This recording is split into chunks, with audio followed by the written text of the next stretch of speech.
Hey pumpkins! I wanted to start this by saying that I am the loudest cheerleader, the biggest supporter of my friends who are self-employed. I think that self-employment is a calling, it's a hard row to hoe, and anyone who has the courage to do it should be supported, and I will shout from the rooftops to support anyone's legitimate small business. However, with millions of people now out of work due to distancing and business shutdowns due to the pandemic, many people may be tempted to join an MLM or direct sale company, and I really want to urge you to not do this, please. These companies, they've changed over the years, and I think some of them have been okay at allowing women, especially, to support themselves during rough times, or to be able to bring in a little bit of extra money. My mom was a Regal rep, and so she had the catalog she gave to her friends. She didn't have any stock. I don't really know if she paid into it much, but we made a little bit extra money come Christmas time, and it wasn't a big deal. My cousin's an Avon rep, and the same thing. She doesn't really carry product, but if you want a catalog from her, then I can get a catalog, right? But then there's the other darker side of the MLM, the things like the Amways and the Monads and Herbalife, and these companies, there's so many of them now that are coming out of nowhere, can be very dangerous, and they sell this myth that their reps are self-employed, that they're quote-unquote boss babes, that they are giving an exciting opportunity for you to own your own business. What happens instead is that there is a huge pressure for recruitment. The products are incredibly overpriced, and the sales reps are expected to keep mass quantities that they could never ever sell, and in some cases these products actually expire, so they need to be thrown out. And 90% of people who join MLMs lose money. Some people lose tens of thousands of dollars and end up going bankrupt because they joined an MLM. It is my opinion that people who join MLMs are not self-employed, they are not reps, they are victims. And right now, your inbox on Facebook might be blowing up with DMs from what we call the Hun bots, because they all call you Hun.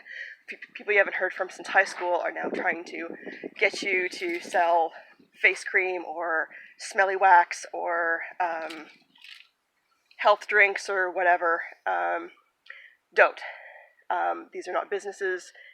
This is not your own business. This is not their business. They are paying someone for permission to sell someone else's business. And the business model is based on recruitment, not on product sales. So, beware of the Hun bots. Do not join an MLM. Do not touch it with a 6-foot social distancing pole. Do not touch it with a 10-foot pole.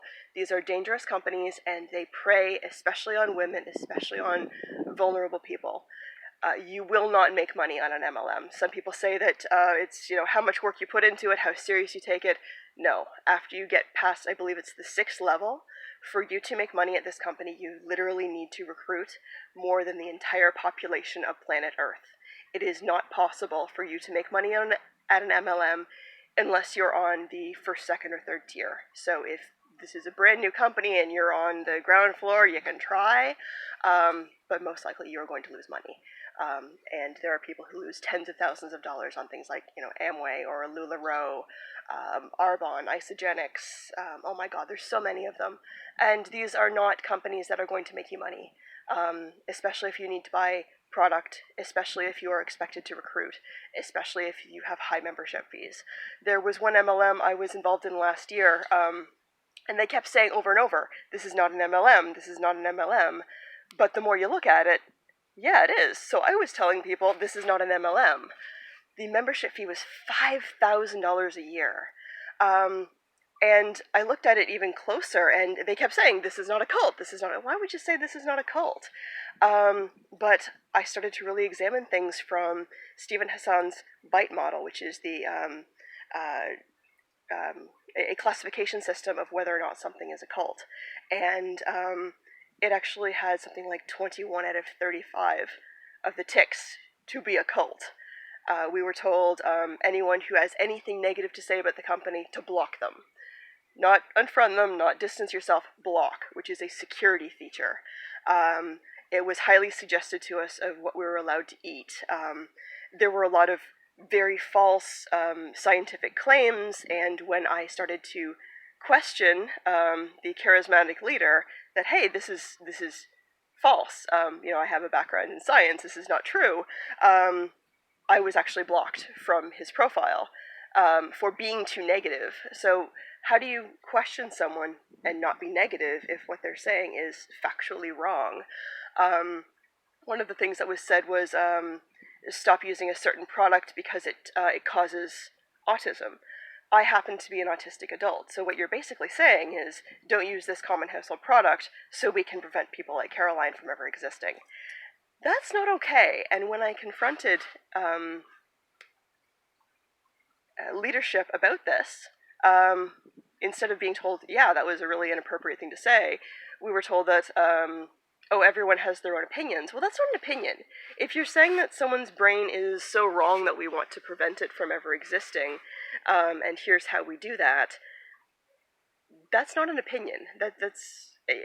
They word things very, is very tricky on how they word things. But even still, when my 1-year membership came due, they wanted me to pay another $5,000, even though I was blocked from the system. And there was this huge, huge pressure on recruitment. It wasn't called recruiting, it was called signing up. So if you sign up 10 people this weekend, you get a trip to Maui, or if you sign up, more people than anyone else, then you win a luxury car. So I want you to really be aware of these things, because if your business model is based on how many people you can sign up, that's quasi-illegal. An actual pyramid scheme is illegal, but they get away with this by having a product that's attached to it, or calling it a membership, or using really tricky language.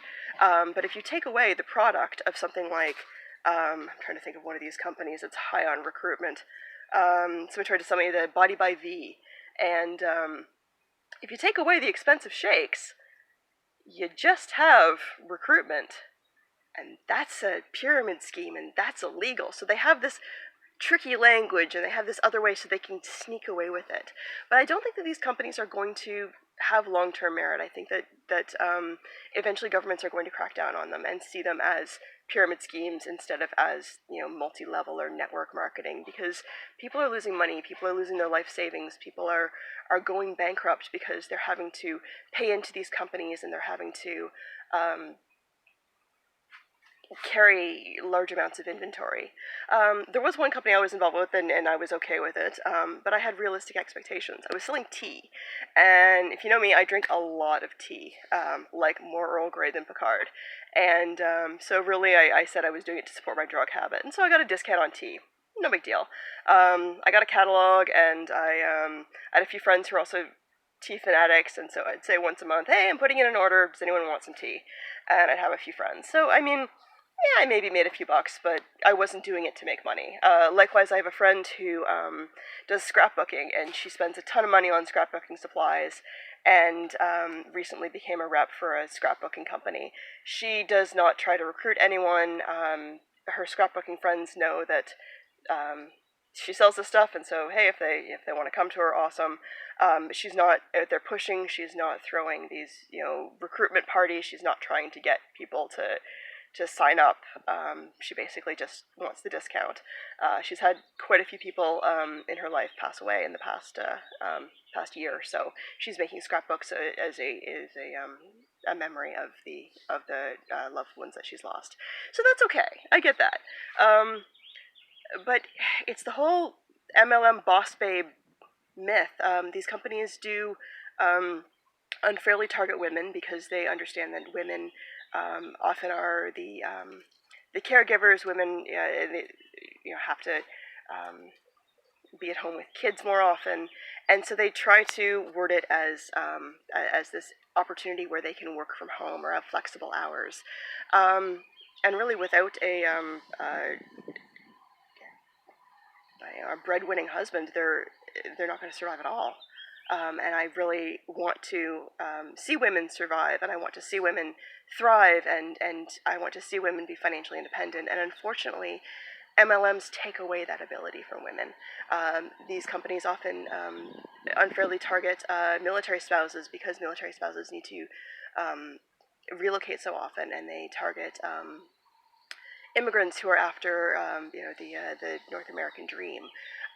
So these companies are very predatory, and with the current financial crisis and the current pandemic crisis, they are on the prowl more than ever. So I really want you to beware of any email that you get about an exciting opportunity where you can make so much money, because it's not what you think it is. And shame on the Hunbots for trying to recruit someone who is in need. Shame on them.